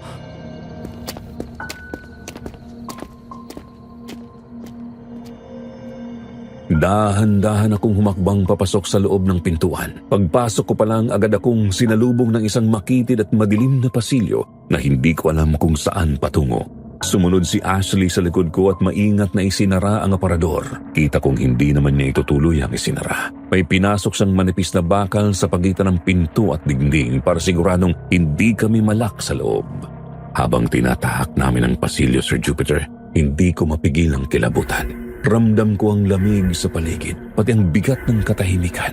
Bawat hakbang ko ay parang may kasamang kaba. Hindi ko akalaing may ganung lugar pala sa loob ng mansyon na iyon, Sir Jupiter. Isang lugar na halatang hindi pwedeng makita ng kahit sino.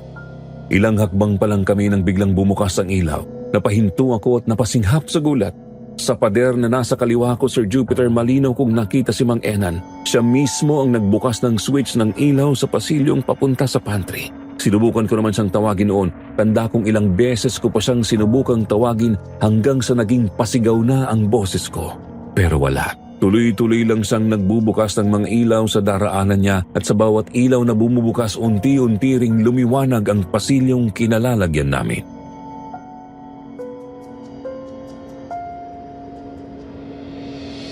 Oh God!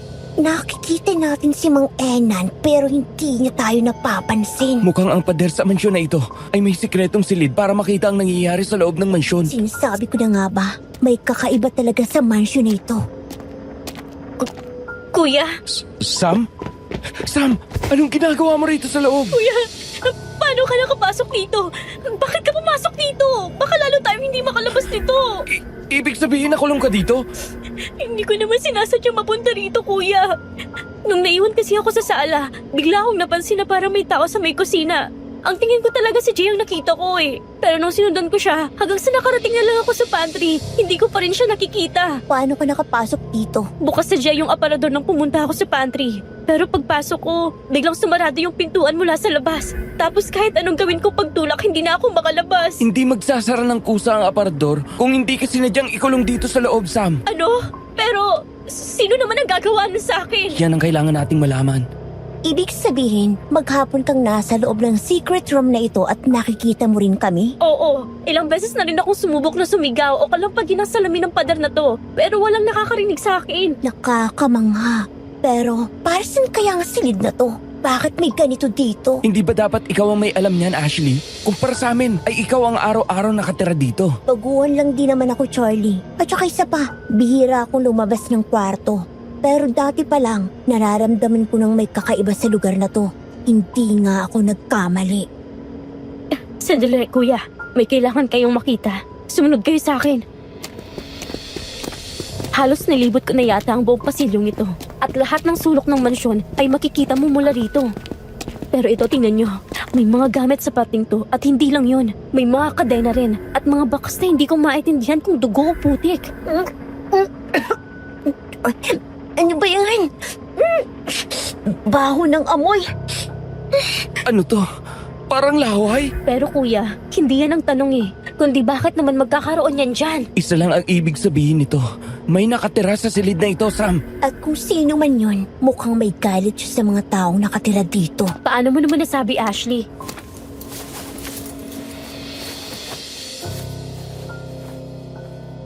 Sa halip na sumagot, tahimik lang na lumapit si Ashley sa isang basurahan sa gilid. May kinuha siya roon.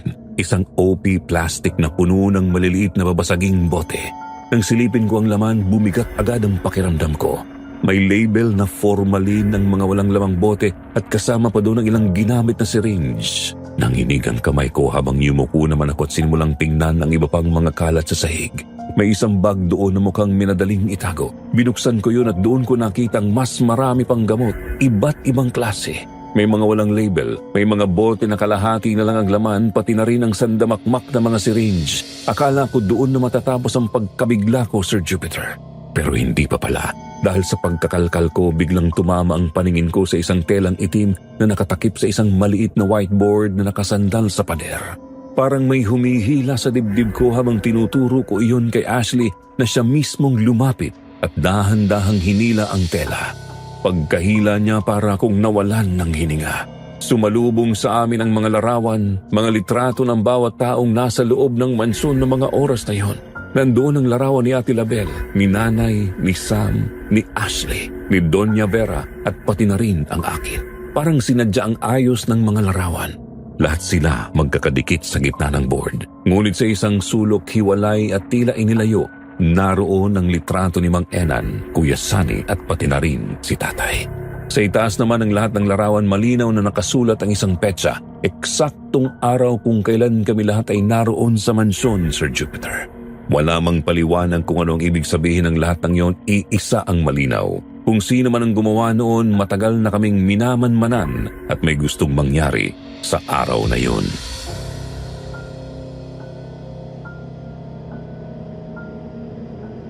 Kuya, nasa tapat tayo ngayon ng pasilyo papunta sa sala ng mansyon. Teka, sino siya?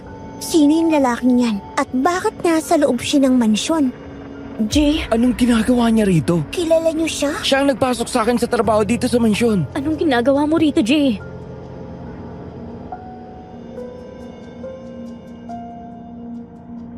Mariin akong napalunok noon, Sir Jupiter. Iba ang kutob ko, lalo na nang mapansin ko ang suot niyang itim na sapatos. Kaparehong-kapareho ng sapatos ng lalaking pumasok sa kwarto ni Ashley. Pero hindi lang doon natapos ang kaba ko. May kakaiba sa aura niya noon. Mahigpit ang pagkakakuyom ng mga kamay niya. Diretso ang tingin, walang bahid ng alinlangan. Hanggang sa sandali siyang huminto sa paglalakad, pagkatapos ay dahan-dahan siyang lumingon sa direksyon ng pader kung saan eksaktong nakatayo ako noon. Sa titig niya, Sir Jupiter, para bang ramdam niyang may nakamasid sa kanya. Pero matapos ang ilang segundo, ibinalik lang niya ang tingin sa unahan at muling naglakad. Kitang-kita ko noon ang pagpipigil niya. Bakas iyon sa gumagalaw niyang panga, pati na rin ang ugat niya sa sentido na para bang may galit siyang pilit itinatago. Hindi ko naman hinayaang mawala siya sa paningin ko. Tahimik ko siyang sinundan. Sinabayan ang bawat takbang niya hanggang sa makarating kami sa living area. Pagdating namin doon, bigla na lang napatayo si Ate Label. Kita sa mukha niya ang pagtataka. At sa sandaling yon, mas lalo kong naramdaman na may nangyayaring hindi namin alam. May lihim sa loob ng mansyon na unti-unti nang nabubuksan. At pakiramdam ko sa mga oras na yon, Sir Jupiter, papalapit na kami sa pinagmulan nito.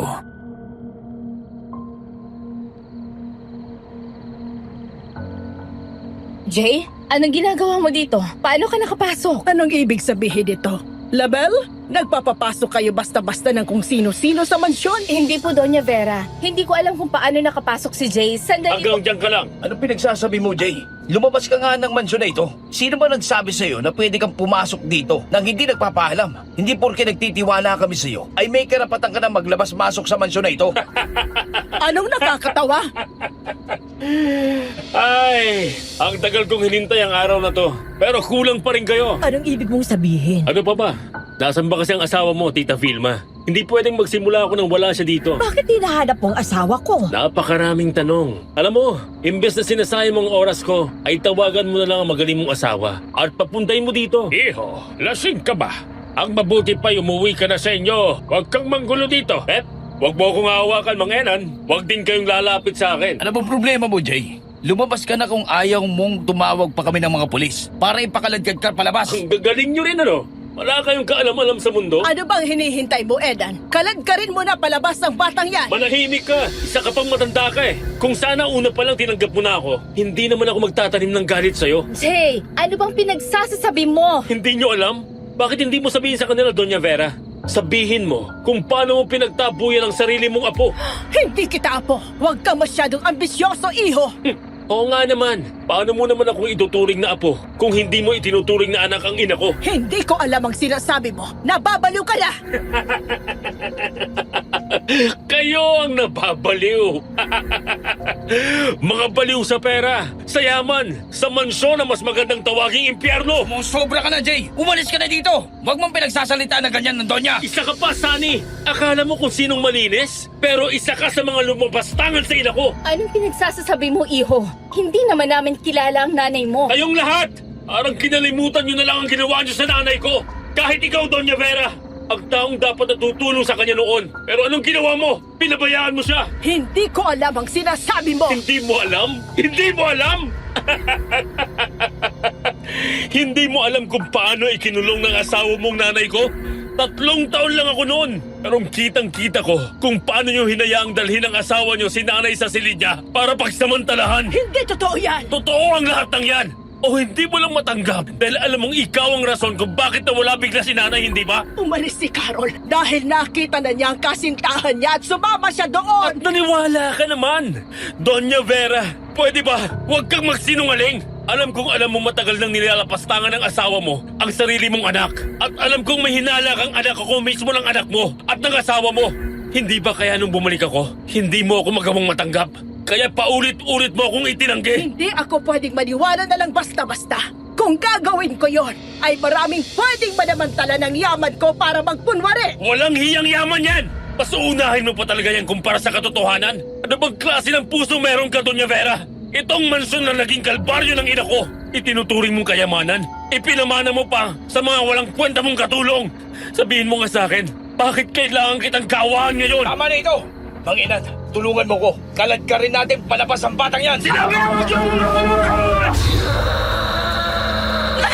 Anong nangyayari, Sunny? Oh, Diyos ko! Aswang! walang makakalabas ang mansyon na ito. Ngayong gabi, sisiguraduhin kong sisinginin ko kayong lahat. Sandali! Nadamay lang ako dito. Wala akong kasalanan sa'yo. Sino naman ang may sabing wala kang kasalanan sa akin? Lahat kayo nandito. Nasaan man kayo sulok ng mansyon na ito? Lahat kayo may kasalanan kung bakit naging ganito ko ngayon. Diyos ko! Diyos ko! Doña Vera! Diyos ko, baka mawalan kayo ng malay. Wala na ang Diyos mo sa bahay na ito, Doña Vera. Demonyo lamang ang nakakapasok sa mansyong ito. Mga makasalalang nilalang na walang karapatang mabuhay sa mundo. Para bang natulala ako sa mga nasaksihan ko noon, Sir Jupiter. Hindi ko na alam kung paano magsasalita o paano ko pakakalmahin ang kapatid kong tuluyan nang nagwala. Pilit niyang hinahampas ang pader, sumisigaw para tawagin si nanay, isinusumpa si Jay at minumura. Wala akong nagawa kundi hayaan siya hanggang sa tuluyan siyang mapaupo sa sahig. Yakap ang sarili at umahagulgul sa matinding pag-iyak. Si Ashley ang kusa ng lumapit sa kanya noon. Marahan siyang umupo sa tabi ni Sam na parang alam niya na wala ng salitang makakapigil sa sakit na nararamdaman ng kapatid ko. Sa mga sandaling yon, Sir Jupiter, pakiramdam ko ay nabibingi ako. Umiikot ang paningin ko at para bang lumalabo ang lahat ng nasa paligid. Hanggang sa bigla kong nakita o siguro ay bumalik lang sa mga mata ko ang isang babaeng nakaupo sa sulok ng silid na kinaroroonan namin. Sa bisig niya, yakap niya ang isang batang lalaki na umiiyak. Tahimik silang dalawa pero ramdam ko ang bigat ng presensya nila. Maya-maya humarap ang babae sa akin at unti-unti siyang lumapit. Bago pa ako makagalaw, biglang pumasok ang tatlong lalaki mula sa kabilang pasilyo. Walang salitang hinila nila ang babae palayo sa bata. Sa gulat at takot, ako naman ang napilitang pigilan ang batang lalaki na gustong sumunod sa kanya. Sigaw ng sigaw ang bata. Pilit kumakawala sa mga kamay ko habang ako naman ay nanginginig sa hindi ko maipaliwanag na takot. Doon biglang bumalik sa alaala ko ang mga nangyari noong bata pa ako, Sir Jupiter.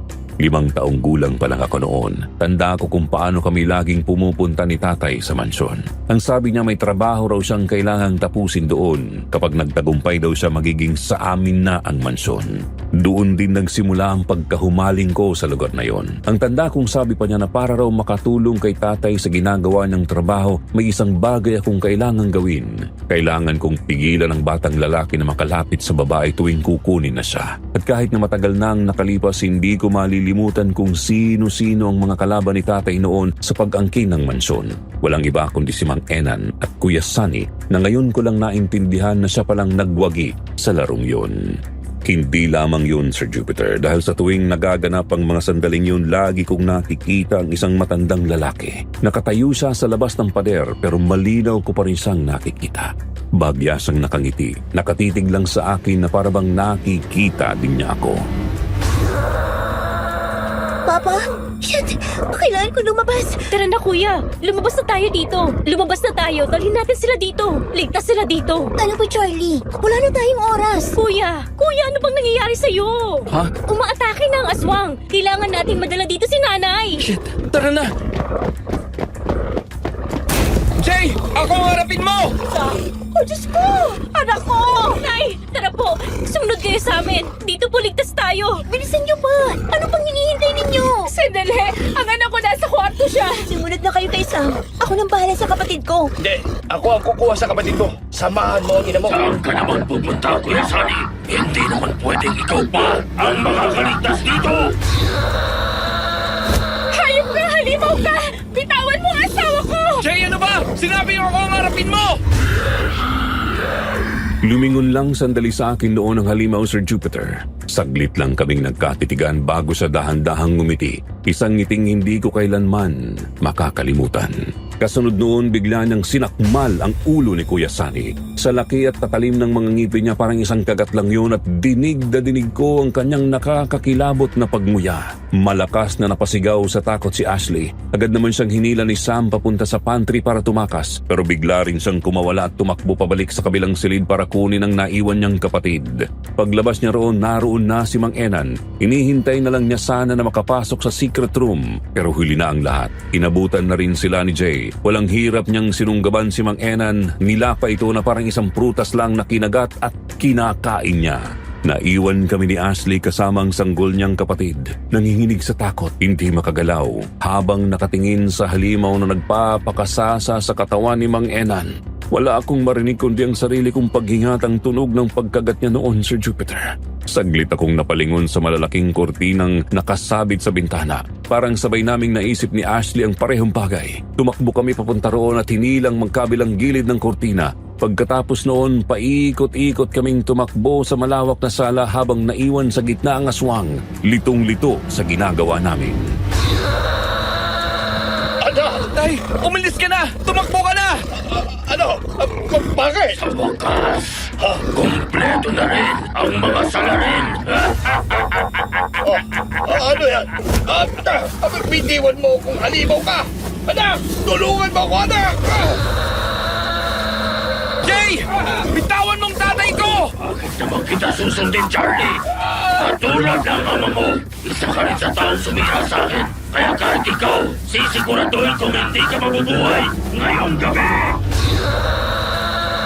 Jay, bata lang ako noon. Katulad mo, hindi ko alam kung anong ginagawa ko. Bata lang din ako noon, pero wala akong ibang alaala kundi ang pagpapahirap niyo sa amin ng ina ko. Hindi mo alam kung anong ginawa niya para mabuhay ako, Charlie. Kung paano siya nakipagkasundo sa demonyo para lang mapalaya ako. Anak! Anong sinasabi ng aswang na ito? 10 taon na binaboy at nilapastangan ng mga walang kwentang lalaki ang nanay ko. 10 taon kaming kinulong sa loob ng silid na yon.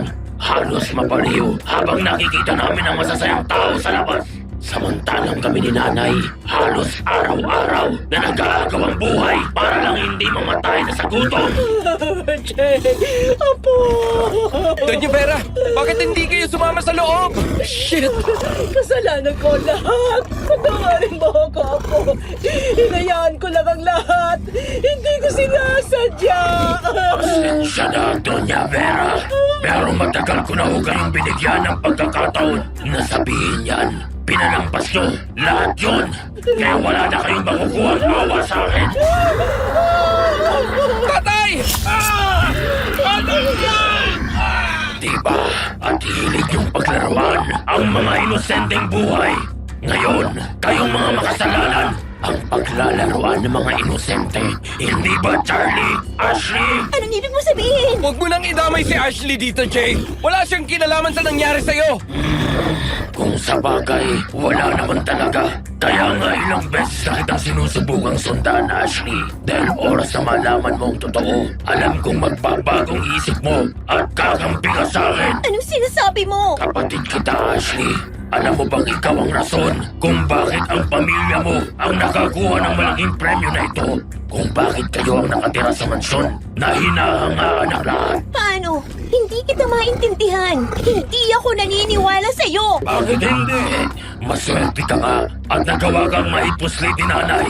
Swerte ka na handa kang kupkupin ng itinuring mong ina na dating katulong sa mansyon na ito. Samantalang ako, kinailangan pa ni nanay na ibigay ang sarili niya sa demonyo para sa kalayaan ko. Ang hindi niya alam, ang demonyong akala niya makakatulong sa amin ay isang puso pala. Kinuha niya na si nanay, ginawa pa niya akong aswang. Ngayon, panahon na para tanggapin ko ang nangyari sa akin. Tama na, Jay. Huwag mong hayaang maging mas masahol ka pa sa mga taong nanakit sa nanay mo. Akong pakialam! Ngayon, pumili ka, Charlie. Sino ang papatayin ko? Si Doña Vera o ang tatay mo? Charlie! Hindi ko alam. Jay, tama na to! Muling namula ang mga mata ng halimaw. Pagkatapos ay walang sabi-sabing sinakmal ng magkasunod si tatay at si Doña Vera. Nanginig ako sa takot noon, Sir Jupiter. Ramdam ko noon ang pag-ikot ng dugo sa dibdib ko habang nakikita ko nasasaktan ang aking tatay. Ngunit hindi ako nagpatinag. Pinilit kong ituloy ang pagtakbo at ganoon din ang ginawa ni Ashley habang mahigpit na niyakap ang kapatid niya at halos hindi na makahinga sa takot. Dahil abala naman ang aswang sa paglamon ng sariwang laman, nagawa naming iharang ang malaking kurtina at matrap siya sa loob. Malakas na umungol ang halimaw, kumalas at nagwala. Kami naman ay mahigpit na pinipigilan ang mangyari, Sir Jupiter. Hanggang sa biglang lumabas si Sam. Umiiyak ito noon, Sir Jupiter. Nanginginig pero may matapang na titig sa mata. Hawak niya ang syringe at sa isang iglap itidurok niya ito kay Jay. Ramdam namin ang kaba, ang pagkabigla habang unti-unting humina ang halimaw at bumalik na sa anyong tao.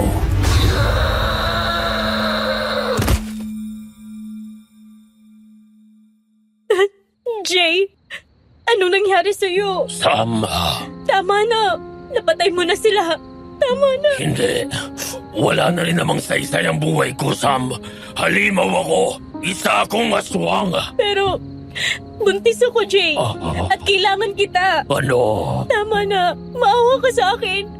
Pakiusap. Alam kong galit ka. Pero tigilan mo na to. Alam kong kaya mo pang maging mabuti. Ilang beses mo na ako sinubukan, hindi ba? Kaya pakiusap. Subukan mo pa. Sa puntong to, hindi ka na mag-iisa. Kasama mo na kami.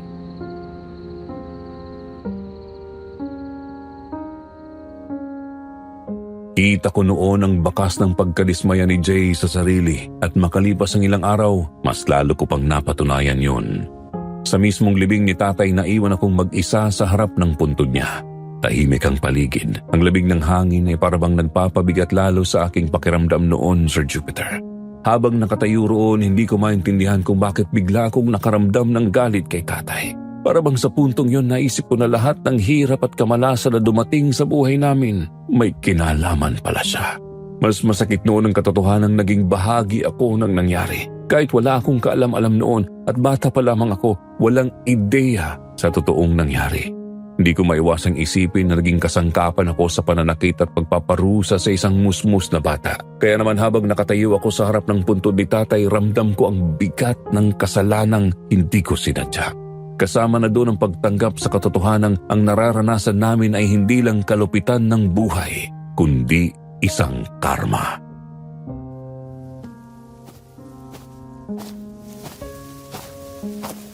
Charlie, Anong ginagawa mo dito? Gusto mo bang mahuli ka ng mga pulis?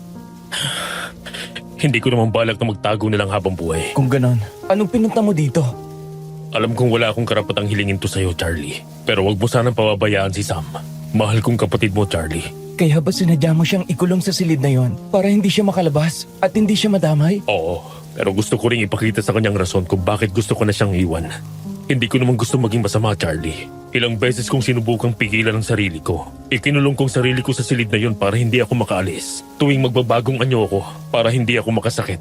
Pero nitong mga nakaraang araw, hindi ko lang mapigilan. Para bang sumisiksik sa utak ko lahat ng nangyari. Pero bakit hindi mo agad pinatay ang tatay ko nung unang nakita mo pa lang siya? Dahil kaibigan ko kayo ni Sam, paano ko siya sisingilin kung alam kong masasaktan kayo?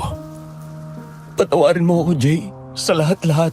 Lalo na dahil nakalimutan kita at dahil nakalimutan ko lahat ng naging bangungot sa'yo. Patawarin mo rin ako. Patawarin mo ako dahil nasasaktan ngayon ang kapatid mo dahil sa akin. Heto pala ang pera. Inipon ko yan sa lahat ng racket ko. Hindi ko alam kung para saan nun, pero mukhang sa anak namin ni Sam nakalaan ang pera na yan. Anong balak mo ngayon? Ako na mismong susuko sa pulis. Alam kong kailangan ko rin ng mahabang pahinga. Salamat, Jay. Alam kong mabuti kang tao. Patawad dahil naging malupit ang mundo sa'yo. Salamat. Ikaw nang bahala sa mag-ina ko.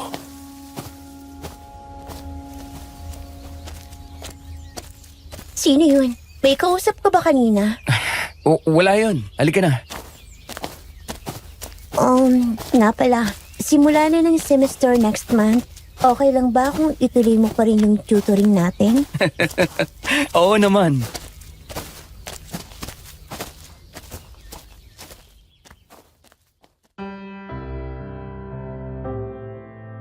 Ilang taon na ang nakalipas mula noon, Sir Jupiter. Ngayon, mag-asawa na kami ni Ashley. Si Sam naman ay nakapagpatuloy ng pag-aaral at isa na ring nurse. Ang anak niya ay bukas sa katotohanan tungkol sa kinaroroonan ng tatay niya. At natututo siyang tanggapin ang nangyari. Hindi rin niya nakakalimutang bisitahin si Jay sa kulungan at kasama namin ni Ashley sa bawat pagkakataon na yon.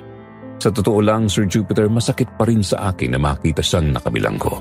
Ramdam ko ang lungkot at galit sa kawalan ng katarungan. Siya ang biktima sa lahat ng nangyari. Kaya ngayon dahil may sapat na kaming pera, sinisimulan naming ayusin ang kaso. Lahat ng lakas at oras namin inilalagay namin para maipakita at mapatunayan kung sino talaga ang mga may kasalanan para kahit papaano mabawasan ang sentensya niya. Habang iniisip ko ito, naaalala ko ang bawat pagbisita sa kulungan. Nang makita siyang nakakulong kahit alam kong inosente siya, parang sugat na hindi maghilom sa puso ko. Kaya gagamitin ko na rin ang pagkakataong ito, Sir Jupiter, para humingi ng panalangin na sana maibalik ang tama at hindi si Jay ang magdusa sa lahat ng nangyari.